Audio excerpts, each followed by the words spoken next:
Nalgonda municipal కార్పొరేషన్లో కాంగ్రెస్ సత్తా చాటింది. మొత్తం 48 డివిజన్లకు గాను కాంగ్రెస్ అభ్యర్థులు 27 చోట్ల గెలుపొందారు. BRS 9, BJP 4, all India forward block 4, MIM 2, ఇండిపెండెంట్లు 2 చోట్ల విజయం సాధించారు. నల్గొండ కార్పొరేషన్లో కాంగ్రెస్ విక్టరీ సాధించింది. కాంగ్రెస్ సీనియర్ మంత్రులందరూ కూడా మోహరించారు. ఎక్కడికక్కడ మున్సిపాలిటీలకు సంబంధించి ప్రచారంలో దూసుకుపోయారు.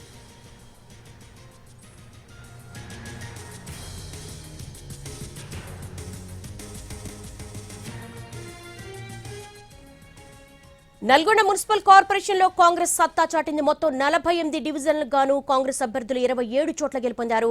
BRS 9, BJP 4, all India forward block 4, MIM 2, ఇండిపెండెంట్లు 2 చోట్ల విజయం సాధించారు. ప్రస్తుతం విజయభాస్కర్ సిద్ధంగా ఉన్నారు. విజయభాస్కర్, నల్గొండ మున్సిపల్ కార్పొరేషన్లో కాంగ్రెస్ సత్తా చాటింది. మొత్తంగా సీనియర్ మంత్రులు అలాగే రేవంత్ రెడ్డి వ్యూహరచన ఫలించిందనుకోవచ్చా?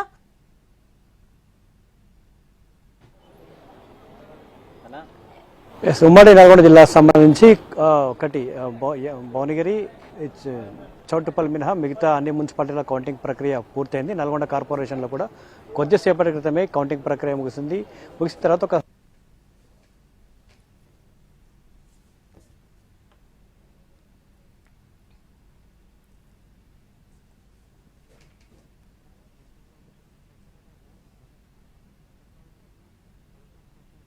చేసుకుంటుంది అనుకున్నప్పటికీ కూడా 27తో సరిపెట్టుకోవాల్సి అయితే వచ్చింది. గత కార్పొరేషన్ కంటే మున్సిపాలిటీ ఉన్నప్పుడు 20 స్థానాలకే పరిమితమైన కాంగ్రెస్ మెరుగైన ఫలితాలు సాధించింది. 27 స్థానాలతో మ్యాజిక్ ఫిగర్ అయితే క్రాస్ చేసింది. ప్రధానంగా కాంగ్రెస్ పార్టీ మెరుగైన ఫలితాలు అంటే 30కు పైగా స్థానాలు గెలుచుకుంటుందని మొదటి నుంచి భావించారు. వీళ్ళ అవకాశాలను రెబల్స్గా ఎవరైతే టికెట్ ఆశించి భంగపడ్డారో వాళ్ళు దెబ్బకొట్టారని చెప్పొచ్చు. ఆల్ ఇండియా ఫార్వర్డ్ బ్లాక్ నుంచి బరిలోకి దిగి గెలిచిన 4 అభ్యర్థులు, మరో 2 ఇండిపెండెంట్ అభ్యర్థులు కూడా కాంగ్రెస్ పార్టీ నుంచి టికెట్ ఆశించి అక్కడ ఉన్న లోకల్ ఈక్వేషన్స్లో టికెట్ దక్కకపోవడం, సామాజిక సమీకరణాల నేపథ్యంలోనే టికెట్ దక్కకపోవడం వల్ల వీరంతా కూడా ప్రత్యామ్నాయ మార్గాల వైపు చూసిన నేపథ్యంలోనే 6 స్థానాల్లో ఫార్వర్డ్ బ్లాక్లో కావచ్చు, ఇండిపెండెంట్లో గెలిచిన వారందరూ కూడా కాంగ్రెస్ పార్టీకి సంబంధించిన సానుభూతి పరులే కావడం గమనార్హం. మొత్తంగా ఇక్కడ నల్గొండ కార్పొరేషన్ను కాంగ్రెస్ పార్టీ ప్రతిష్టాత్మకంగా తీసుకుంది. నల్గొండ జిల్లాలోనే సీఎం పర్యటన, మున్సిపల్ ఎన్నికలకు సంబంధించి మిర్యాలగూడలో సీఎం పర్యటన జరిగింది. ఎన్నికల ప్రచారాన్ని కూడా చేశారు. ఖచ్చితంగా ఉమ్మడి నల్గొండ జిల్లాలో ప్రతి మున్సిపాలిటీలో కాంగ్రెస్ పార్టీ గెలవాలని కాంగ్రెస్ పార్టీ చాలా సీరియస్గా ఎన్నికల ప్రచారాన్ని ప్రారంభించింది. అన్ని మున్సిపాలిటీలో ఎక్కడ కూడా అభ్యర్థుల ఎంపికపై వివాదాలు లేకుండా జాగ్రత్త పడింది. అందులో మిగతా పార్టీలతో పోల్చుకుంటే కాంగ్రెస్ పార్టీ ఆ విషయంలో పూర్తి స్థాయిలో సక్సెస్ అయింది.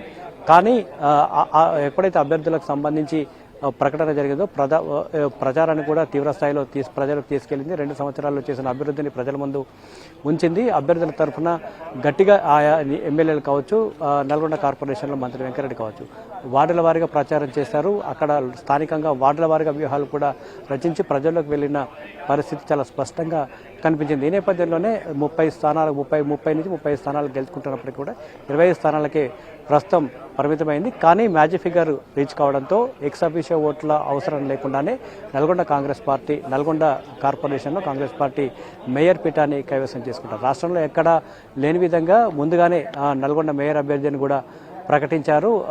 మాజీ కౌన్సిలర్ బుర్రి చైతన్య శ్రీనివాసరెడ్డిని జనరల్ మహిళ కావడంతో మొదటిసారి జనరల్ మహిళకు ఈ స్థానం కేటాయించిన నేపథ్యంలో మేయర్ అభ్యర్థిని కూడా ప్రకటించి కాంగ్రెస్ పార్టీ ఎన్నికల ప్రచారానికి వెళ్ళింది. అంటే సాధారణంగా అభ్యర్థి ప్రకటిస్తే సొంత పార్టీలోనే కొంత కుంపట్లు మొదలవుతాయి, అసంతృప్తి వెళ్ళగలుగుతారు, అసంతృప్తి వ్యక్తమవుతారు, దీనిపై విమర్శలు కూడా వస్తాయి. కానీ అటువంటి పరిస్థితి ఏది కాంగ్రెస్ పార్టీలో తలెత్తకుండా, అటువంటి పరిస్థితులు రాకుండా కాంగ్రెస్ పార్టీకి సంబంధించిన లోకల్ స్థానిక నేతలు కావచ్చు, మంత్రి జాగ్రత్తలు తీసుకున్నారు. పూర్తి స్థాయిలో ప్రచారాన్ని సక్సెస్ చేశారు. ఈ నేపథ్యంలో ప్రస్తుతం ఎలాంటి ఎక్స్ అఫీషియో ఓటు లేకుండానే నల్గొండ కార్పొరేషన్ను కైవసం చేసుకుంది. మరోవైపు ఉమ్మడి నల్గొండ జిల్లా వ్యాప్తంగా మరొక 17 మున్సిపాలిటీల్లో కూడా కాంగ్రెస్ పార్టీ 16 మున్సిపాలిటీలను కైవసం చేసుకుంది. అన్ని మున్సిపాలిటీలలో స్పష్టమైన మెజార్టీ సాధించింది. దాదాపుగా 80% వరకు స్థానాల్లో కైవసం చేసుకున్న పరిస్థితి ఉంది. కేవలం సూర్యాపేట జిల్లా తిరుమలగిరిలో మాత్రమే మున్సిపాలిటీని కోల్పోయింది. అక్కడ బీఆర్ఎస్ పార్టీ మున్సిపాలిటీని కైవసం చేసుకునే అవకాశం ఉంది. అక్కడ 15 స్థానాలు ఉండగా బీఆర్ఎస్ పార్టీ 10 స్థానాలు గెలుచుకుంది, కాంగ్రెస్ 5 స్థానాలకి పరిమితమైన పరిస్థితి ఉంది. మొత్తం 17 మున్సిపాలిటీలకు ఎన్నికలు జరగా 16 మున్సిపాలిటీలు కాంగ్రెస్ పార్టీ కైవసం చేసుకుంది. ఎక్కడ కూడా బీఆర్ఎస్ పార్టీ తన ఆధిపత్యాన్ని ప్రదర్శించలేదు. గట్టి పోటీ ఇచ్చిన సందర్భాలు అయితే ఓట్ల సరళిని బట్టి చూస్తే, పోలైన ఓట్లను బట్టి చూస్తే మనం చెప్పవచ్చు. నల్గొండ కార్పొరేషన్లో గతంలో బీఆర్ఎస్ పార్టీ అధికారంలో ఉంది. ఎక్సాఫిషియోతోనే నల్గొండ మున్సిపాలిటీని కైవసం చేసుకున్నప్పటికీ కూడా ఈసారి 9 స్థానాలకు మాత్రమే పరిమితమైంది, సింగిల్ డిజిట్కి మాత్రమే పరిమితమైన పరిస్థితి కనిపించింది. గత మున్సిపాలిటీలో 26 స్థానాలు గెలుచుకున్నప్పటికీ కూడా ఇప్పుడు 9 స్థానాలకు మాత్రమే పరిమితమైంది. ఇక భువనగిరి మున్సిపాలిటీ కావచ్చు, మిర్యాలగూడ మున్సిపాలిటీ 2 అంకెల సంఖ్యను బీఆర్ఎస్ పార్టీ దాటింది. ఇంకెక్కడ కూడా ఆ 2 అంకెల సంఖ్యను బీఆర్ఎస్ పార్టీ దాటిన పరిస్థితి లేదు. అభ్యర్థులంతా కూడా కాంగ్రెస్ పార్టీకి సంబంధించిన అభ్యర్థులంతా కూడా ఏకపక్షంగా విజయం సాధించారు. మరోవైపు ఇది ముందస్తు జాగ్రత్తగా బీఆర్ఎస్ పార్టీకి సంబంధించి సూర్యాపేట మున్సిపాలిటీలో బరిలో దిగిన బీఆర్ఎస్ అభ్యర్థుల్ని, ఇటు మునుగోడుకు సంబంధించిన బీఆర్ఎస్ అభ్యర్థులు, చిట్యాలకు సంబంధించిన బీఆర్ఎస్ అభ్యర్థులు ముందస్తుగా ఇప్పటికే క్యాంపు కూడా తీసుకెళ్లిన పరిస్థితి ఉంది. కానీ క్యాంపుకు తీసుకెళ్లాల్సిన అవసరం అయితే లేదు. మరొక పార్టీ, వేరే పార్టీలకు సంబంధించిన వ్యక్తుల్ని సొంత పార్టీలోకి తీసుకొని చైర్మన్ పీఠాన్ని కైవసం చేసుకోవాల్సిన అవసరం కానీ కాంగ్రెస్ పార్టీకి లేకుండానే స్పష్టమైన మెజార్టీ అయితే సాధించింది. అందరూ ఎమ్మెల్యేలు ఉమ్మడి నల్గొండ జిల్లా వ్యాప్తంగా ఉన్న 12 నియోజకవర్గాల్లో ఎమ్మెల్యేలందరూ కూడా తమ పరిధిలో ఉన్న మున్సిపాలిటీలపై సీరియస్గా దృష్టి సారించారు. కాంగ్రెస్ పార్టీ అధికారంలోకి వచ్చాక జరుగుతున్న పార్టీ సింబల్ పైన జరుగుతున్న తొలి ఎన్నికలు కావడంతో ప్రతిష్టాత్మకంగా తీసుకున్నారు. అసెంబ్లీ ఎన్నికల్లో ఏ విధంగా అయితే స్పష్టమైన మెజారిటీ, బంపర్ మెజారిటీతో కాంగ్రెస్ పార్టీ విజయం సాధించిందో ఆ స్థాయిలో విజయం సాధించే విధంగా ఎమ్మెల్యేలంతా కూడా శ్రమించారు. మున్సిపల్ ఎన్నికల ప్రచారాన్ని కూడా సీఎం నల్గొండ జిల్లా మిర్యాలగూడ నుంచే ప్రారంభించారు. చాలా ఘాటుగా వ్యాఖ్యానించారు. మున్సిపాలిటీలో రాబోయే రోజుల్లో అభివృద్ధి జరగాలంటే ఖచ్చితంగా అధికారంలో ఉన్న కాంగ్రెస్కే పట్టం కట్టాలని కూడా పిలుపునిచ్చారు. అంతేకాకుండా గడిచిన 2 సంవత్సరాలుగా కాంగ్రెస్ పార్టీ మున్సిపాలిటీలలో చేసిన అభివృద్ధిని ప్రధానంగా ప్రస్తావించిన పరిస్థితి చాలా స్పష్టంగా కనిపించింది.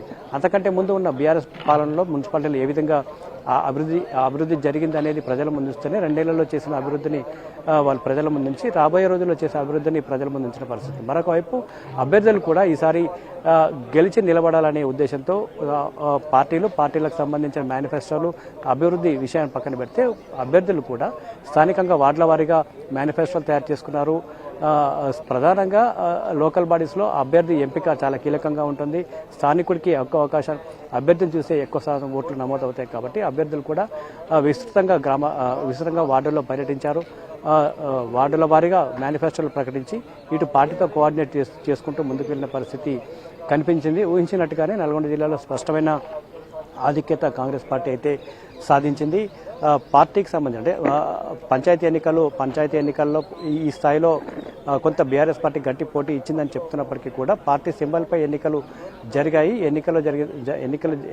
జరిగిన ఎన్నికల్లో అధికార కాంగ్రెస్ పార్టీకి సంబంధించిన అభ్యర్థులు స్పష్టమైన మెజార్టీ సాధించారు. అన్ని మున్సిపాలిటీలను రేపు 16వ తేదీన ఎవరిని అభ్యర్థిగా ప్రకటిస్తే ఆ అభ్యర్థి చైర్మన్ అయ్యే అవకాశం అయితే కనిపిస్తుంది. మరొక వైపు బీఆర్ఎస్ పార్టీకి సంబంధించి ఎక్కడికో సింగిల్ డిజిట్కి మాత్రమే పరిమితమైంది, కేవలం ఒక మున్సిపాలిటీకి మాత్రమే పరిమితమైన పరిస్థితి అయితే మనకు కనిపిస్తుంది. దేవి.